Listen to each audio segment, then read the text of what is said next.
has done the great trek from Colombia to the US to study his master's in finance. Since I was 8 or 9, I used to be this small kid in Colombia that just played basketball, and I was obsessed with the NBA, and I knew the NBA was here. I always thought America was a very cool place that you want to be. After you graduate, you have a 90-day window to get a job, or otherwise you're kicked out of the country. I started networking, applying, sending cold emails, and then things have been amazing after that. Today we have a very special guest join us. Nicholas is from Colombia, from Bogota, and he has done the great trek from Colombia to the US to study his master's in finance. Today he's here to share his study abroad journey with us. Welcome to the show, Nicholas. Hi, Cyndi. Thanks for having me here. I'm very excited to be on the podcast today. So I know it's 8 a.m. where you are in the US, and you look so fresh. Yeah. No, I woke up a little early today, and I try to get my morning routine down and be ready for the podcast. I'll be at work at 9 a.m. So I just try to have everything set up before to start my day, Tell us about your morning routine. What does it consist of? Well, I really like listening to other podcasts. So there is one really great podcast that I listen to. It's called the Huberman Lab. So he just suggests having a little bit of sunlight in your eyes, taking a 2-3 minute cold plunge, and then just you get your morning ready. I don't usually have any breakfast in the morning. My first meal is in the afternoons. I had enough time to get enough sleep and do all those type of things. So Nicholas, tell us a little bit about yourself, a little bit about what it was like growing up in Colombia. Yeah. So right now I'm 25. I was 21 when I moved the second time to America. The first time I did it was a study abroad program. It was exchange program where I came to United States. It was supposed to be 6 months. Unfortunately, it was just 3 months because it was spring 2020. So that means COVID. So I had to go back home the first time. The second time, I finished my undergrad. I did a business in finance. That was my undergrad.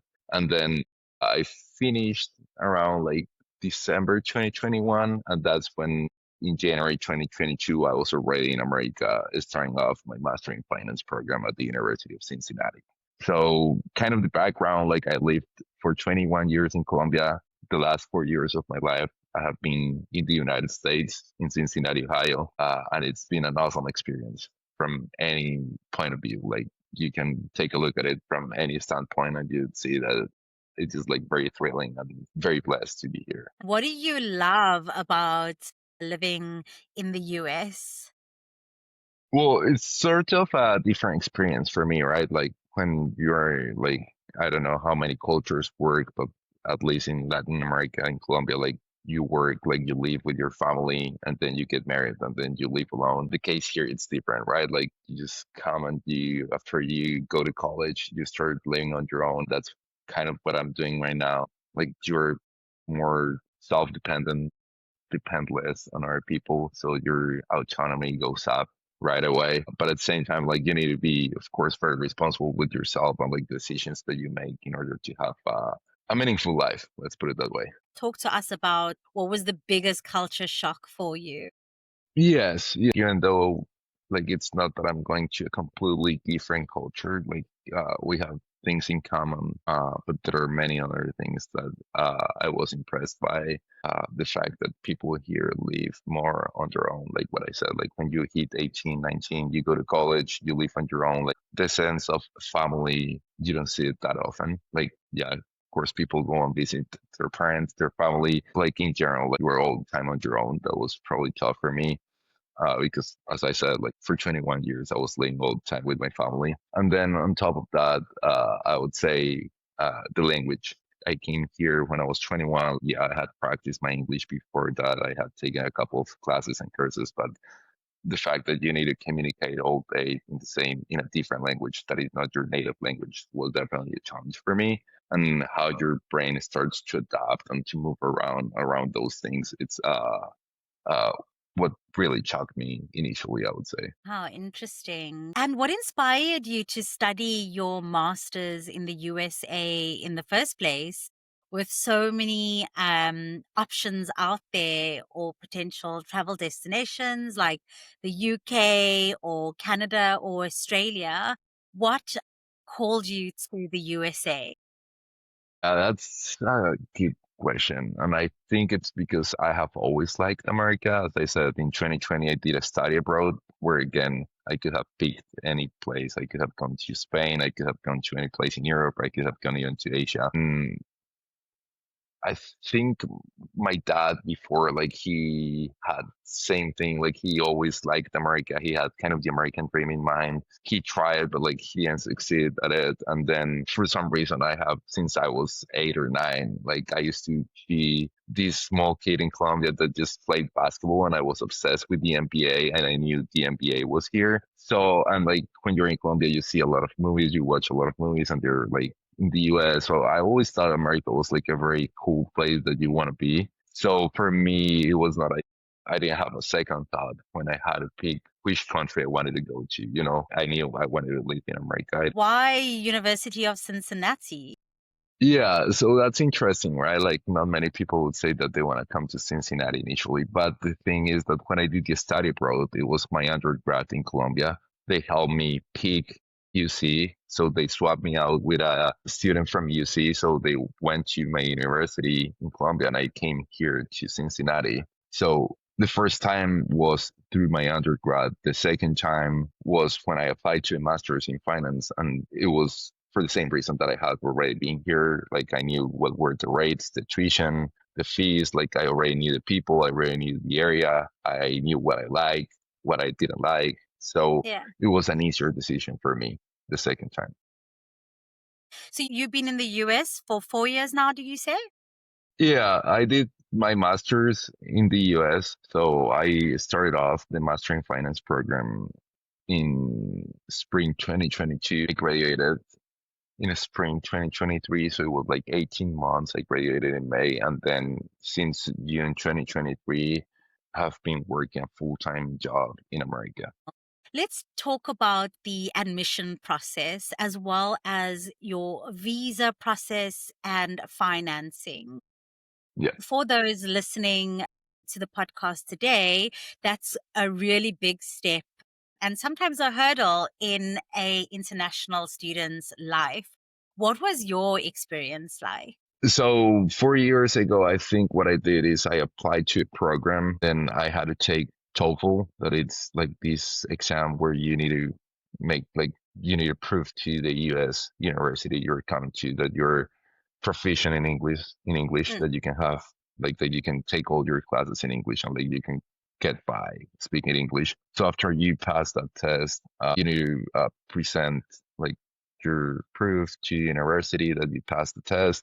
After that, you apply to a master or to any program that you want, like either it's a BA, a bachelor's, or a master's. After you do that, I think if you get accepted, like you receive a letter from the university, and that with that letter you go to the embassy. In this case, I went to the U.S. embassy in Colombia, in Bogota, and I said like, hey, I was accepted to this university, and you also like there are two ways, of course, that you can fund yourself. So like either like your family is gonna help you, or you have a full time job that where you can pay for your studies. Or in this case, I reach out to Prodigy, and like they run, I assume, like a background check on you, and they decide whether or not they're gonna give you a loan. So after that, when you have like your proof that you're accepted, that you have the letter that you were accepted to university, and like you have the funds, either what I explained through your family, through yourself, or through Prodigy, then you go to the embassy, and they either accept or reject your visa. They decline your visa or they accept it.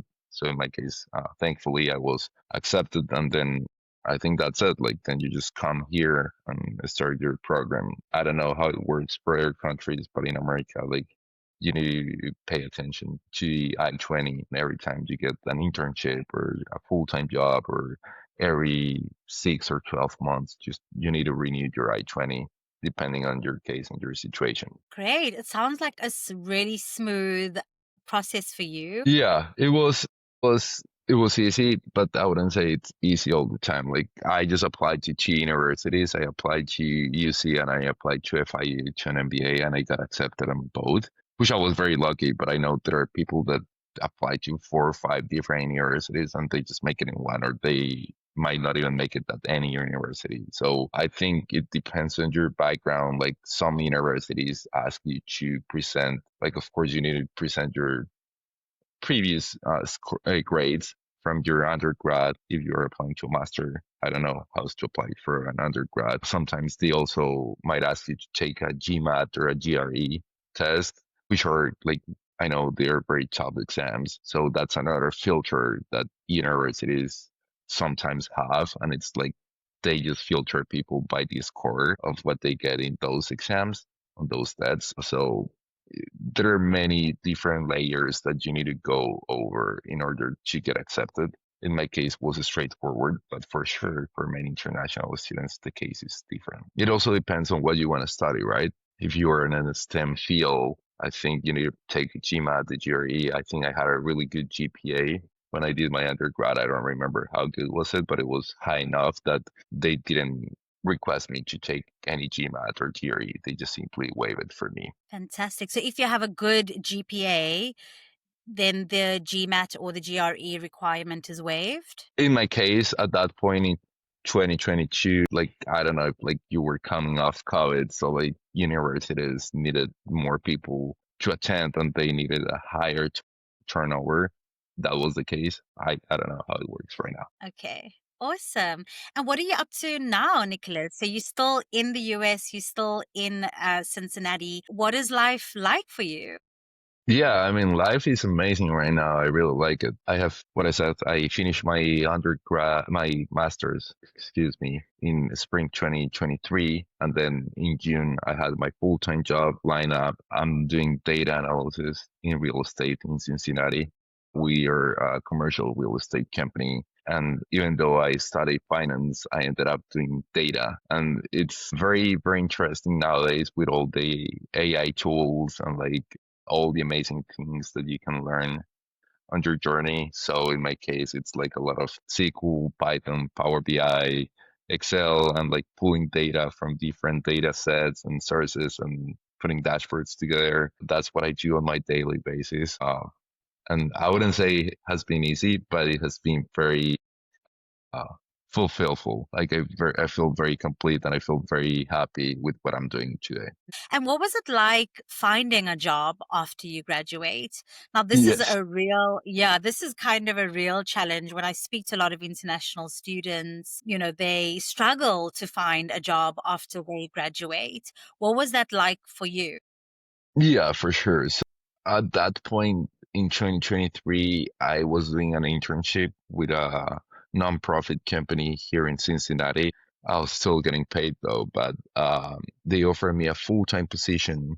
To be frank with you, I didn't really like that position. So I didn't say no, but I was still looking for other opportunities because, like, after you graduate, if you don't have a job, like you have, and your OPT kicks in, you have a 90-day window to get a job, or otherwise you're kicked out of the country. So in that case, if I didn't get a job after my OPT started within that 90 window, I would have to go back to Colombia. I, fortunately enough, like, I didn't like the position where I was at, but I started networking, like applying, sending cold emails. And I remember one time I saw this position on Handshake that it was like the position that I am at today. I called my boss, which at that point, of course, I didn't know she was going to be my boss. And it's like, hey, I saw this position. It is open. I think I'm a good fit for your company. I think what you guys are looking for, I have those qualities. I would be interested in having a conversation with you, and if we can set up an interview, that would be amazing. And then she connected me with the manager, and I had just like two rounds of interview, and then things have been amazing after that. Not many cases work like that, right? Like it's a hassle for many people. I have a couple of friends that they haven't found a job yet, and they're in that window and they're freaking out right now. They don't know whether or not they're gonna make it or they have to go back. Yeah. But I really like your proactive approach. I think that's, some really great advice in itself to people who are looking for work is sometimes just be proactive, have that cold call, that cold email, network. Yeah, I think that's very important, especially if you have been doing the same thing for 1, 2, 3 months and like you still get the same results, but it's like nothing is happening. Like you need to be more proactive and go out there and start talking to people. And it's like, hey, because otherwise, like your whole dream is gonna go downhill. Like you're gonna lose everything that you have done. Like, yeah, you came here, you study amazing, but like if you really want to stay, which is what I wanted and what I still want, it's like you need to make it happen. So like if the approach that you have under undertake before it doesn't work, well, let's try to figure out something else that it's gonna help me get to where I want to get, right? Yeah. Yeah. So, Nicholas, have you gone to see a live NBA game already? Yes, I think I have been to 2 games. I remember one was the Pacers. So I'm in Cincinnati. The closest NBA team that we got is the Indiana Pacers. So it was in Indianapolis. I saw the Pacers. They were playing, I think, the Lakers. So because I wanted to see LeBron. So that was the first NBA game that I went to. And Amazing. the second game, I think I was in Miami. So it was the Heat, the Miami Heat.